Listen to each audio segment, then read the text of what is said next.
Nepotism एक ऐसा serious issue है जिसके ऊपर डिबेट्स चलते रहते हैं। कोई कहता है नेपोटिज्म सही है, कोई कहता है नेपोटिज्म गलत है, बट इसका एक्चुअल सोल्यूशन किसी के पास भी नहीं है। और इंडिया में तो नेपोटिज्म तुम्हें हर एक फील्ड में देखने को मिल जाएगा, चाहे वो पॉलिटिक्स हो, मूवी इंडस्ट्री हो, स्पोर्ट्स हो या फिर अदर फील्ड्स। हर एक सेक्टर में तुम्हें नेपोटिज्म देखने को मिल ही जाएगा। लेकिन आज के इस वीडियो में हम मूवी इंडस्ट्री में होने वाले नेपोटिज्म के ऊपर बात करेंगे कि मूवी इंडस्ट्री के अंदर जो नेपोटिज्म हमें देखने को मिलता है क्या वो सही है या फिर गलत। अब बात ये भी सही है कि हम लोग नेपोटिज्म को पूरी तरीके से गलत नहीं बोल सकते, बिकॉज इसी की वजह से कुछ ऐसे स्टार्स हमारे इंडस्ट्री में आए हैं जो कि आज के टाइम पर पूरे इंडियन सिनेमा को रूल कर रहे हैं। लेकिन इस वीडियो को देखने के बाद तुम लोग खुद ही ये जज कर पाओगे कि नेपोटिज्म सही है या फिर गलत, और एट लास्ट इसको मेंटेन करने का तरीका क्या हो सकता है। So what exactly is nepotism? Why is it a problem? And nepotism का मतलब क्या होता है? but one post reignited the nepotism debate in Bollywood. लोग काफी मतलब नेपोटिज्म और ये सब Nepotism is there and it's everywhere. It's just not in Bollywood. Nepotism ये बड़ी बेकार की बहस है। नेपोटिज्म को लेकर बॉलीवुड में अक्सर बातें होती रहती हैं। हाल ही में प्रियंका चोपड़ा ने भी नेपोटिज्म पर टिप्पणी की। पहले ये समझते हैं कि नेपोटिज्म काम कैसे करता है एंड ये चीज सबसे ज्यादा हमारे इंडिया में ही क्यों होता है। देखा जाए तो एक इंडस्ट्री के लिए नेपोटिज्म कितना भी गलत चीज क्यों ना हो, लेकिन हमारे नॉर्मल लाइफ में नेपोटिज्म बहुत ही आम चीज होती है। सपोज पकड़ लो तुम बॉलीवुड में एक बहुत ही बड़े एक स्टार या फिर एक डायरेक्टर बन गए हो, तो ऐसे में अगर आपका कोई भाई या फिर कोई रिश्तेदार आके आपसे मदद मांगे कि मुझे इंडस्ट्री में काम चाहिए, तो क्या आप उसे मना कर पाओगे? ऑब्वियसली नहीं। लेकिन यहीं पर अगर कोई बाहर का बंदा आके आपसे कहेगा कि मुझे इंडस्ट्री में काम चाहिए, तो आप उसे काम तो देना दूर की बात, उसकी तरफ देखोगे भी नहीं। And that is called nepotism. ऊपर से हमारे इंडिया के लोगों के अंदर भाईचारा बहुत ज्यादा होता है, चाहे वो दोस्तों के साथ हो, भाई के साथ हो या फिर किसी के भी साथ, और किसी काम के लिए एक दूसरे को मना भी नहीं कर पाते। And this was the reason why nepotism is high in India. खैर, इसके पॉजिटिव साइड के साथ ही इसका बहुत बड़ा नेगेटिव साइड भी है। अब नेपोटिज्म से इंडस्ट्री में एक्टर्स तो भर रहे हैं, बट अल्टीमेटली इनमें से 90% एक्टर्स के पास कोई टैलेंट ही नहीं है, और जिनके पास असली टैलेंट है, असली स्किल्स है, उन्हें ऐसे लाइनों में खड़े होकर ऑडिशन देना पड़ता है। बट फैक्ट इज इनमें से 99.9% लोगों का सिलेक्शन होता ही नहीं, और सिलेक्शन तो दूर की बात, इनमें से 80% लोगों का तो ऑडिशन ही नहीं होता। एक रिपोर्ट के अनुसार 2019 में 09.32% लोग मुंबई आए थे एक्टर बनने के लिए, लेकिन उनमें से केवल 0.0003% लोगों का ही सिलेक्शन हो पाया, और जिनका सिलेक्शन हुआ भी है उनको किसी बैकग्राउंड डांसर या फिर किसी छोटे मूवी के अंदर साइड रोल के अंदर घुसेड़ दिया होगा। ऑब्वियसली काम छोटा ही मिलता है, बाद में जाके आपको सब कुछ अचीव करना पड़ता है, एंड ये चीज मैं भी मानता हूँ। लेकिन कभी ये सोच के देखा है कि इनमें से बाकी लोग क्या करेंगे? ऑब्वियसली इनमें से कुछ लोग होंगे जो कि साल बाय साल ऑडिशन देते रहेंगे, लेकिन इन द एंड जब इनको इंडस्ट्री में काम नहीं मिलेगा, तब ये लोग इसी मुंबई में अपनी फैमिली का गुजारा करने के लिए कोई छोटा मोटा काम कर रहे होंगे। और इनमें से मैक्सिमम लोग तो भाई मेरी तरह, तुम्हारी तरह एक स्टूडेंट्स है, और एट द एंड देखा जाए तो इनमें से मैक्सिमम लोग मिडिल क्लास फैमिली से आते हैं, जो कि अपनी फैमिली से पैसा लेके इधर आए हैं एक्टर बनने के लिए। और देखा जाए तो 4 से 5 साल लगातार ऑडिशन देने के बाद अगर इनको काम नहीं मिलता है, तब तो इनका कैरियर और इनके लाइफ बर्बाद हो चुका होगा।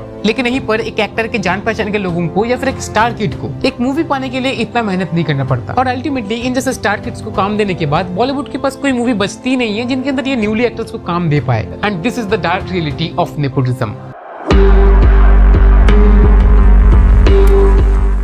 अब नेपोटिज्म को हम लोग पूरी तरीके से गलत भी नहीं बोल सकते, बिकॉज आज के टाइम में इंडस्ट्री में जितने भी हाईली रेपुटेड एक्टर्स हैं, उनमें से मैक्सिमम एक्टर्स नेपोटिज्म से ही इंडस्ट्री में आए थे। डेविड धवन के बेटे वरुण धवन, राकेश रोशन के बेटे ऋतिक रोशन, ऋषि कपूर के बेटे रणबीर कपूर, की सलीम खान के बेटे सलमान खान, यहाँ तक कि शाहरुख खान के मदर को भी तत्कालीन प्रधानमंत्री इंदिरा गांधी जी के साथ देखा गया था। अब ये चीज नेपोटिज्म के साथ कनेक्टेड है या नहीं, वो तो भाई मुझे नहीं पता। अब इंडस्ट्री के अंदर इनके लाखों फैंस होने के बावजूद कि क्या आप बाकी नेपो किड्स की तरह इनके बारे में भी उतना उल्टा सीधा बोल सकते हो, खास करके इनके एक्टिंग के बारे में? एंड मान लो अगर शुरू से ही इस इंडस्ट्री के अंदर नेपोटिज्म नहीं होता, तो हमें आज के टाइम पर इतने शानदार कलाकार देखने को नहीं मिलते। एंड मान लो अगर ऐसा हो जाता, तो ये चीज हमारे इंडियन इकोनॉमी के लिए और खास करके इंडियन सिनेमा के लिए सबसे गलत चीज होती। और मैं बस बॉलीवुड की बात नहीं कर रहा, हर किसी इंडस्ट्री में नेपोटिज्म होता है, चाहे वो हॉलीवुड हो, टॉलीवुड हो या फिर किसी भी इंडस्ट्री हो जाए। एंड तुम आज के टाइम पर जितने भी एक्टर्स को मूवी के अंदर देखते हो, उन्होंने भी अपने लाइफ के अंदर कभी ना कभी किसी ना किसी का सहारा लिया ही होगा, एंड ये भी एक तरीके से नेपोटिज्म ही कहलाता है। अब नेपोटिज्म नेपोटिज्म को लोग कितना भी बुरा भला क्यों ना बोले, लेकिन ये चीज मानने से बिल्कुल भी इनकार नहीं कर सकते। नेपोटिज्म से इंडस्ट्री के अंदर एक फैमिली बॉन्ड या फिर एक ब्रांड तैयार होता है। अब तुम ही सोच के देखो, इंडिया में कितने ही ऐसे लोग होंगे जिन्होंने कपूर फैमिली के बारे में ना सुना होगा। एंड कपूर फैमिली से ही सबसे टॉप पर आता है रणबीर कपूर, जो कि आज के टाइम पे एक सुपरस्टार बन चुका है, एंड वो भी सिर्फ अपने टैलेंट और स्किल्स के दम पे। एंड बस यही एक फैमिली नहीं है, इसके अलावा Bachchan family, Chopra family, Khan family and etcetera etcetera. And एक फैमिली के अंदर इतना अच्छा बॉन्ड होना वो एक इंडस्ट्री के लिए काफी अच्छी चीज होती है। एक तरीके से इन फैमिलीज को तुम बॉलीवुड का बैकबोन भी बोल सकते हो। नेपोटिज्म से भला कितना भी हुआ हो, लेकिन नेपोटिज्म की नेगेटिविटी ही सबसे ज्यादा है। जैसा कि मैंने तुमको शुरू में ही कहा कि नेपोटिज्म किस तरीके से एक मिडिल क्लास फैमिली को बर्बाद कर देता है। हर साल लाखों मिडिल क्लास बच्चे आते हैं मुंबई एक्टर बनने के लिए, लेकिन उनमें से 99% लोगों का तो सपना पूरा ही नहीं होता है। एंड जिसकी वजह से जो मिडिल क्लास बच्चा है इंडस्ट्री में आने की सोच रहा था, जिसके पास स्किल्स और टैलेंट दोनों है, बस एक नेपोटिज्म की वजह से उसकी लाइफ बर्बाद हो जाती है। साथ ही उसके और उसके फैमिली की financial condition day by day और भी नीचे गिर जाती है। एंड इस चीज से इंडियन इकोनॉमी को भी बड़ा लॉस होता है। मान लो एक स्टार किड जिसके अंदर कोई टैलेंट नहीं है, उसने एक मूवी बनाई है जो कि बॉक्स ऑफिस पे 100 करोड़ भी कलेक्शन नहीं कर पाई, लेकिन वहीं पर अगर उसकी जगह कोई टैलेंटेड एक्टर उस मूवी को बनाता तो 100% वो मूवी एक अच्छा कलेक्शन करती। एंड ये चीज इंडियन इकोनॉमी के लिए भी फायदेमंद होती। एक तरफ जहाँ पे नेपोटिज्म की वजह से इंडस्ट्री में न्यू टैलेंटेड एक्टर्स की कमी है, एंड इसके अंदर से भी जब न्यूली एक्टर्स किसी न किसी तरीके से इंडस्ट्री में आते हैं तो इस नेपोटिज्म की वजह से उनकी भी लाइफ बर्बाद हो जाती है। जितनी अपॉर्चुनिटीज एक नेपो किड को मिलता है, उसका 1% भी एक न्यूली एक्टर को नहीं मिलता। एक नेपो किड अपनी मन चाहे कोई भी मूवी कर सकता है जो भी उसे पसंद आए, लेकिन एक न्यू एक्टर जो कि अपने टैलेंट और स्किल से इंडस्ट्री में आए हैं, वो इंडस्ट्री में अपना मनचाहा काम नहीं कर सकता, जिसकी वजह से एक न्यू एक्टर को डिप्रेशन और एंजाइटी का सामना करना पड़ता है, जिसका एक क्लियर एग्जांपल है सुशांत सिंह राजपूत सर।